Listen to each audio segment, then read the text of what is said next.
नूतन नगरसेवकांनी सातत्यानं प्रभागातील नागरिकांशी संपर्कात राहावं, त्यांच्या समस्यांचं निराकरण करावं असं आमदार राजेश क्षीरसागर यांनी सांगितलं। शिवाजी चौक तरुण मंडळाच्या वतीनं आयोजित नूतन नगरसेवक सत्कार समारंभाप्रसंगी ते बोलत होते। कोल्हापुरातील शिवाजी चौक तरुण मंडळाच्या वतीनं माजी महापौर नंदकुमार वळंजू आणि मंडळाचे उपाध्यक्ष सुहास भेंडे यांच्या पुढाकारातून नूतन नगरसेवकांचा सत्कार करण्यात आला। नूतन नगरसेवकांनी महापालिकेची कार्यपद्धती समजून घेऊन प्रभागाच्या समस्या सोडवण्यासाठी प्रयत्नशील राहावं, सभागृहात शहराच्या प्रश्नांसाठी अभ्यासपूर्ण मांडणी करावी, त्यातून त्यांचा लौकिक वाढेल असं माजी महापौर नंदकुमार वळंजू यांनी सांगितलं।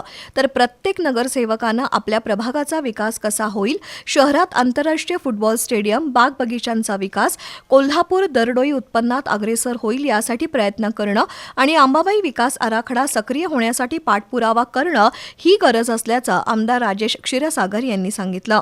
दरम्यान मंगल साळोखे, शीला सोनुले, दीपा ठाणेकर, दीपा काटकर, रेखा उगवे, माधुरी वटकर, ऋतुराज क्षीरसागर आणि विशाल शिराळे यांचा महागणपतीची प्रतिमा देऊन सत्कार झाला। यानंतर महागणपतीची आरती संपन्न झाली।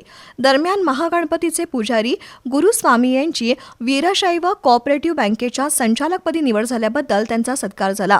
यावेळी मंगला वळंजू, साधना भेंडे, प्रसाद वळंजू, जयवंत वळंजू, अक्षय शिंदे, तेजस डोके, सागर पोवार, अमर कोठावळे, नितीन पाटील, प्रफुल्ल भेंडे, भाग्येश लंगनकर, दिलीप खोत यांच्यासह मान्यवर उपस्थित होते।